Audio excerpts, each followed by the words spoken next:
Humanity Matters.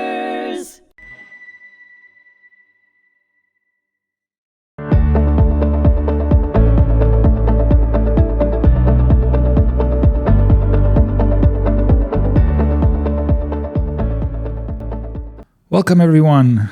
I'm Bernie Furshpan, host of Raised by Survivors here on hmTv at the Holocaust Memorial and Tolerance Center, where we talk about the children, and we talk to children and grandchildren of Holocaust survivors and explore how inherited trauma, resilience, humor, and memory shape our lives. Today, we welcome Gayle Saks. Gayle lives in the Berkshire area in Massachusetts. She's written about everything from her mother's suicide to online dating disasters to a failed colonoscopy to working with inmates and people battling addiction. Her voice is raw, honest, and hilarious because sometimes if you don't laugh, you drown. She is also the daughter of a Holocaust survivor who spent her teenage years hiding in Belgium. That legacy shaped Gayle's identity, her motherhood, her work in substance abuse recovery, and her understanding of mental health. You may also know Gayle from her viral fame as the woman who had a hot flash at the Jay-Z concert on Huffington Post Live. Yes, healing takes many forms. Thank you so much for joining me today, Gayle. Thanks for traveling. You've crossed state lines over to get the here. river and through the woods. That's right. Yeah. Thank you so much for being No, here. I'm thrilled. I'm thrilled. I wouldn't have missed it for anything. I really appreciate it. I know that you wanted to be on Long Island last night so that you can get here early. Yes, my ferry was canceled because of very rocky, horrible conditions. And these are adversities that are typical and normal for everybody, right? But some people have a hard time coping with these things, right? Yeah. But you didn't panic. No, I stayed in a hotel room. You did. You did great. Okay, you got your rest? I did. Did you have a good breakfast? No. You didn't have a good breakfast? No. Well, you're going to have a good lunch after this. I certainly will. Because you deserve it. Thank you for being here to talk about some things that you've been through and the wonderful things that you're doing. I'm honored to have you here. Thank you so much. And you are a treasure to many people. You really are. Thank you. You touch a lot of lives. And let's get right to it. You grew up as a child of a hidden child survivor, like myself. Yep. You know, we both are children of Holocaust survivors. We're a rare breed. We really are. Yeah. Not only did we inherit trauma, but we also inherited resilience. No question. Right? No question. Tell me a little bit about your mother's survival in Belgium. Well, my mother was one of 6 children. Mm-hmm. 4 of the older ones,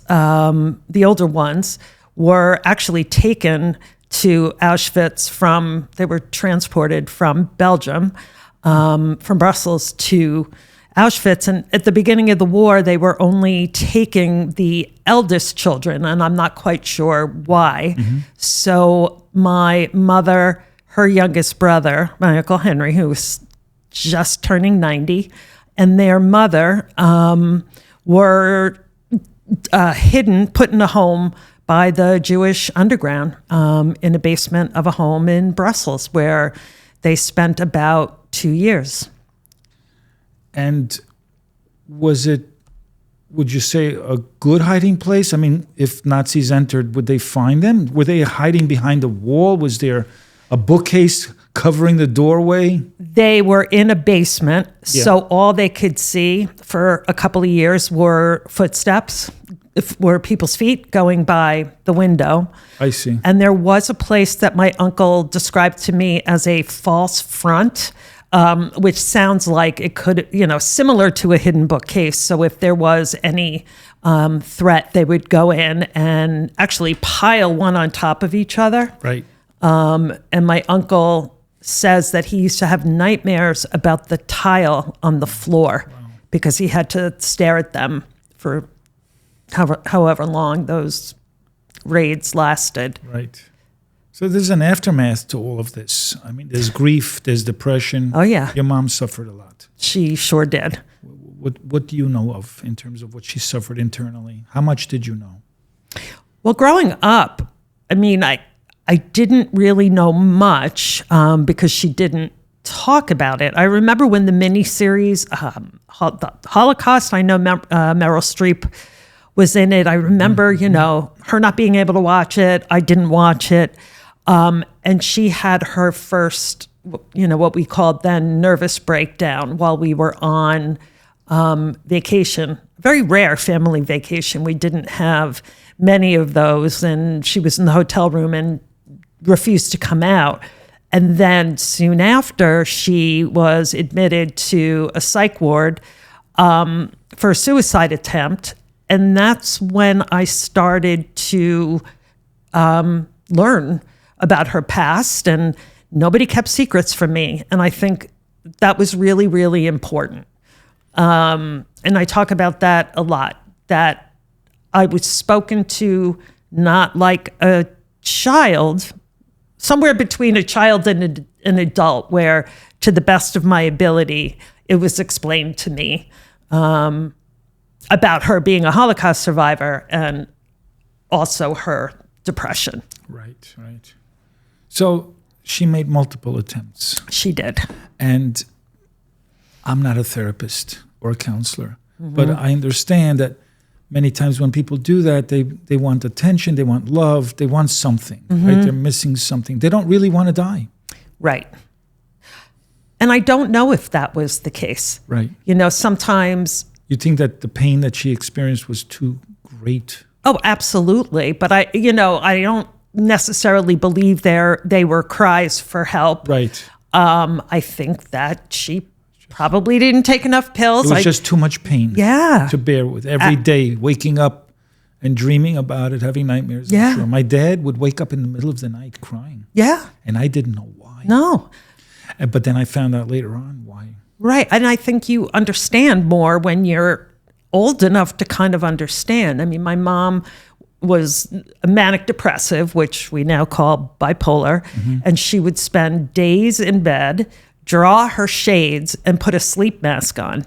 So it was completely dark. So it kind of occurred to me that she was maybe replicating a lot of the literal and physical darkness. Right.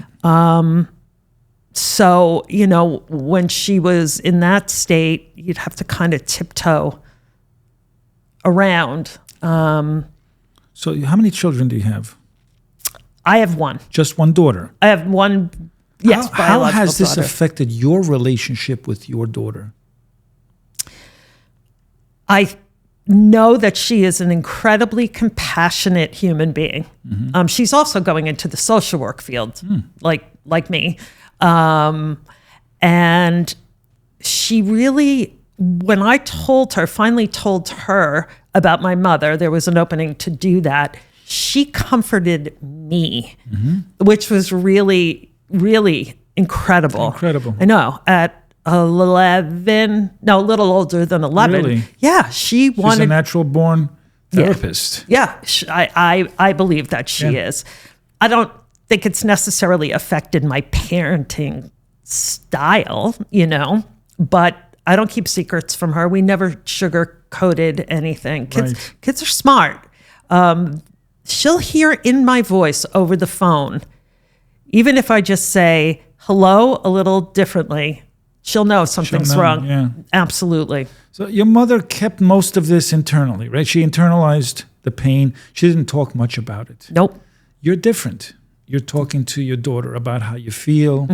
If you're upset about something, Yep. You're transparent. I'm transparent in everything I do. I'm an open book. I'm this is who I am.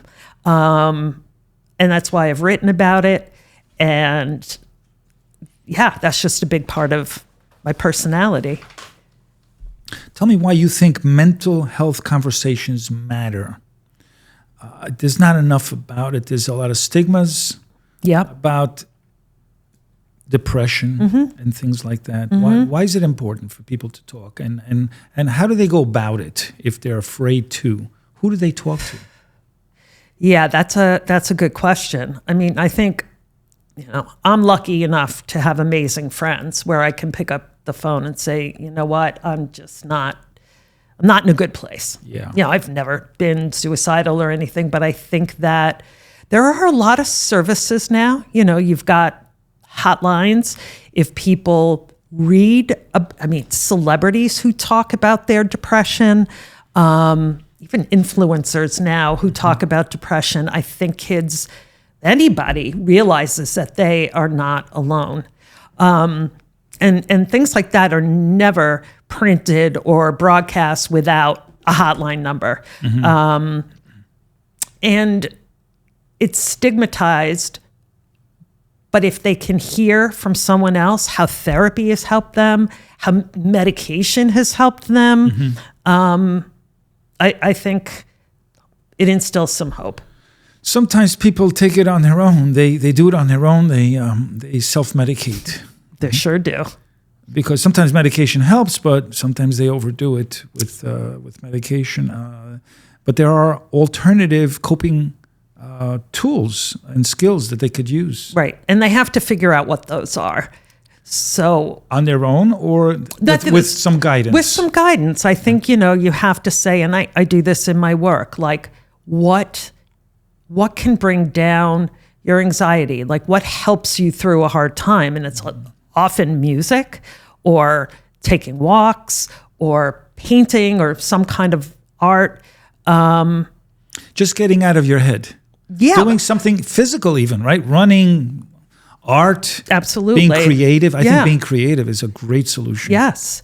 And because where I live in the mountains, a lot of kids love, I didn't grow up having mountains and hiking trails around me out here on Long Island, or if I did, I didn't know about them. So a lot of the kids I work with, a lot of the adults I work with, they really take advantage of that.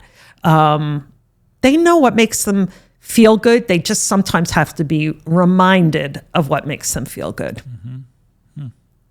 Humor is a great tool. I use it all the time. Yep. So do a lot of people use it. Yes. Even in times of hardship. Yeah. It lifts you up a little bit. It gives you a little hope. Absolutely. It brings the humanity to the situation. Yeah. Right? Yeah. I have some of the funniest friends in the entire world. I laugh all the time.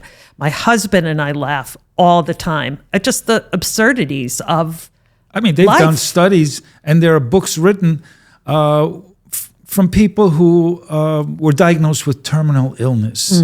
And all they did was watch, old comedies for hours on end. Yep. And some of them had remissions. So it says something. Yeah, I would watch it. Schitt's Creek. I don't know if you know Schitt's Creek. It's my favorite show. My wife loves that show. Yeah, I would just watch it on a constant loop. And it's funny. I do turn to it for comfort. There you go. There's humor. There's poignancy. For me, it's the Three Stooges. Oh, God. Yeah, that would actually work for Laurel me. and Hardy is my favorite. Quite honestly, that wouldn't work I for love me. slapstick. Yeah, well, I think you're right. Whatever can make you That's laugh, what makes me laugh, yeah. whatever it takes. Today, there's so much comedy and humor created by people, your average person, on social media. Actually, some of it is very entertaining, more entertaining than some of the things on TV. Absolutely. And it's real because it's people. Yeah. Regular people, sometimes a little scripted, but nothing like a major motion picture production. No, yeah, there's stand-up comics with their hour specials, and they do the trick. Yeah, I actually, I've been through my adversities. I have a list, a laundry list. Yep. We all do. Yep. And I think some of the best ways that I've been able to overcome it is through humor. I did a little stand-up. I had a little stint. I had a 5-minute career. But it really made a difference because I was able to talk freely about some of the things that, give me angst. Yep. Right? Now, you deal with a lot of children. You have a camp, a day camp. Is it a summer camp or a day camp? It's an overnight camp. It's an overnight camp. Well, it's short. How many weeks? No, it's 4 nights and 5 full days because we are renting from the sleepaway camp that I used to go to. Yeah. And it's for children who have lost a parent to addiction. Is that enough time for 5 days? If we could do it longer, we would. We're kind of tacking on to. This is the embryonic years of this new business of yours, yes, right? and we're at the mercy of the full sessions for the camp, for Greenwood Trails, Go Greenwood Trails, for letting us sneak in there and take advantage of their lifeguards and their counselors and their nurse. So that's why it's so short. And I would do anything to be able to make it longer. I just don't know how that will happen, but we do things year round too, so they can see each other and the bonds that they have formed. Like, that's what camp does. So Let's shift gears for a second. I want to unpack this little topic here, that you're a proud Jewish girl from Long Island. This is your original home here from Roslyn. yes. I lived in Roslyn too for a short period. Tell me a little bit about your childhood here as a Jewish girl. Well, I went to a lot of bar and bat mitzvahs when I was 13. Yeah. Every weekend. No, At Leonard's? I wasn't it. I mean, they were at a lot of temples. Yes. Yes, at Leonard's. I think my cultural identity of, things like the rituals of my father every Sunday going to get bagels and whitefish and herring and that was a big part of my life, and being around a lot of Jewish people. It's my people, and just living in one house for 13 years and going to temple maybe twice a year. I mean, we were not very religious, but Secular, like a lot of Holocaust survivors became secular Jews. that's it. I mean, that's interesting. It's a Yeah. fact, Yeah. But and every time I'm here visiting, which I'm doing now, it feels like home to hear the accents. Yeah, That's, I miss those accents. I never get to hear them. Have you picked up the Massachusetts No. accent? No, Not at all. You refuse to. It's too late. It's too late. Yeah. But people do pick up on the occasional words I say of my New York accent. It's great. Yeah. So you've encountered some form of anti-Semitism in your work. You've worked with inmates. You've sat across inmates with swastika tattoos. What was Yes. that like? Shocking. You were shocked. I was shocked. I used to work with men and women who had just gotten out of jail, who were in halfway houses as a halfway point to reentry. What were your thoughts when you saw those swastika? Did you say to yourself, I shouldn't be here, or I can't do this, or this is challenging, but let's see how I manage? Well, it was very challenging. I didn't say anything about it. Sure. It was very hard. I mean, how could it not have been, really? Big man, it's only like 10 years ago, so it stunned me. What did you find out about this big man, supposedly big man inside? Yeah. Was he just a child, would you say? No. I think, I was doing life skills with these guys, teaching them about things that might not have come naturally to them after years of being incarcerated. And I think maybe there was a gentle side to him, but other than that, Did he know you were Jewish? he might have figured it out. Okay. I don't remember if I said anything. Again, this was a while ago, but Did he make any comments about the swastika? No. Why? No, he didn't No. justify it or anything like that. oh no. Were you looking at it? Did he see you looking at it? I think he might have seen the moment when I saw it. Yeah. Probably wanted to check out your reaction. Yeah, no, and Because that's what they want. They want a reaction, don't they? yeah, absolutely. It was a weird moment, for sure. Yeah. It's a symbol of hate, Yes. but it's also a symbol of failure, because that symbol represented a movement that crashed and burned. Well, it's back. It is. But the United States of America defeated that symbol. So there's nothing to be proud of, but they find that there's something to be proud of. Yep. To hate. Yep. Definitely. You also saw somebody with numbers on their knuckles. Yeah, I was a counselor at another place with men in recovery, and he was on my caseload. And the first time I met him, there were like numbers and symbols on his knuckles. Right. And after I met with him, one of my other guys said to me, do you know that those are Nazi. It's like a Nazi code. It's like, nope, I did not know that. And, you know, I had sat with him for an hour, probably getting to know him a little bit, but then he left very quickly, might have relapsed, and that was that. I have a few more questions. It's gone faster than I thought it was going to go. Your answers are very deep. They're honest and raw. And I'm grateful that you took the time to be here with me, because I always love learning about other people's way of dealing with their past, their parents' past. It's not easy growing up with Holocaust survivors.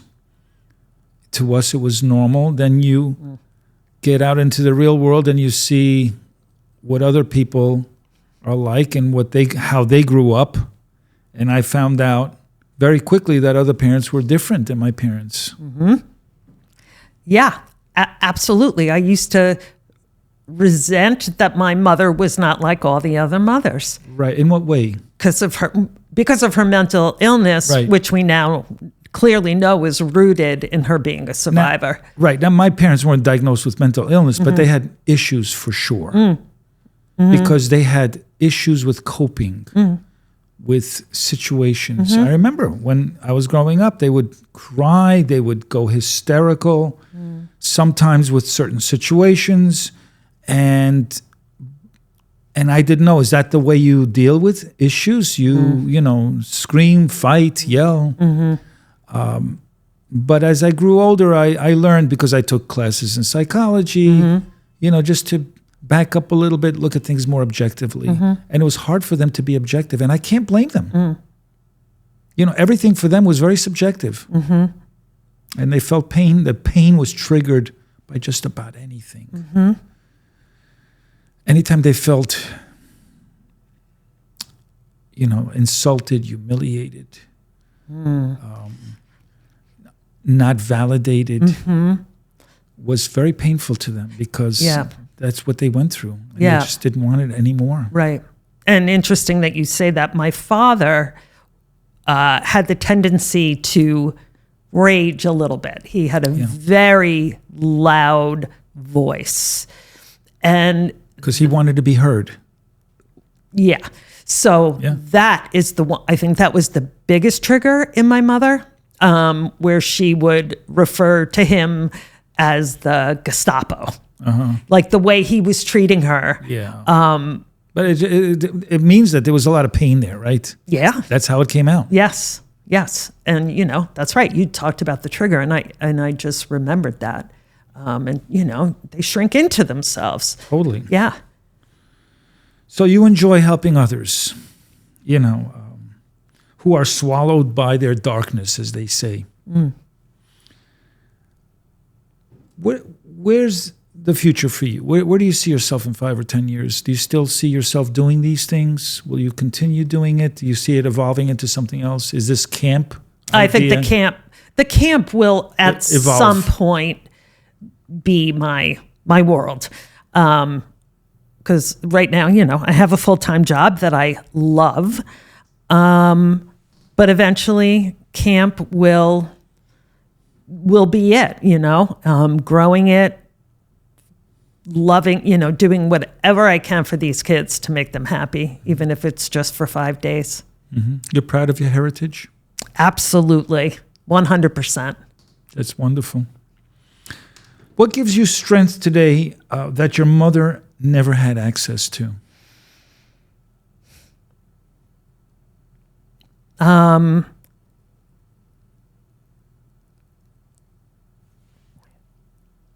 It's a tough one, eh?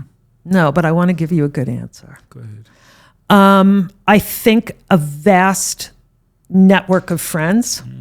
I think coworkers, you know, I've worked a lot of places and my mother never did. Working with teenagers that I do now, I laugh all the time. I think the access is to laughter that I create and gather around me, the people who I gather and hold close. That's what I would think. Gayle, it was such a pleasure to have this conversation with you. You're an incredible human being who wants to help others because you know pain, you understand pain. It gives me so much satisfaction. I'm sure it gives you a lot of satisfaction to lift others. There's nothing like it. It brings us above our own issues, doesn't it? It just lifts us up. Yep. I wish I could have done that for her, but I didn't understand. Right. I could not have understood. I wish I was able to do that for my mom, too. My mom suffered a lot. She suffered in silence. She didn't talk about pain. Yeah. Unfortunately, she died of diabetes, the complications of diabetes, because she didn't want to complain to the doctor much. She lost her legs. She lost her eyesight. And she suffered greatly, not only as a child, but of course, as an adult. And it breaks my heart to think about things that I could have said or could have done. I was just thinking about myself as a teenager. Exactly. I think it's my biggest regret that I could not have possibly understood what she was going through. Yeah. And it became about me, like, why don't I have a normal mother? Right. Yeah. Oh, they suffered greatly. Yeah. So I want to thank you so much. Oh, thank you. For your courage, your honesty. Thank you. You remind us that being raised by survivors means carrying memory forward. And that's why this show is so important. But always carving out our own path through humor and resilience and compassion and love. Your story honors your mother. It breaks the silence about mental illness. And I thank you for that. And it shows that compassion and truth saves lives. Thank you all for joining us today on this incredible episode here with Gayle Saks, who's come a long way here because it was meaningful to her to talk about these things. And I'm grateful for you as our listening audience for joining us here. I'm Bernie Furshpan, host of Raised by Survivors on hmTv. Until next time.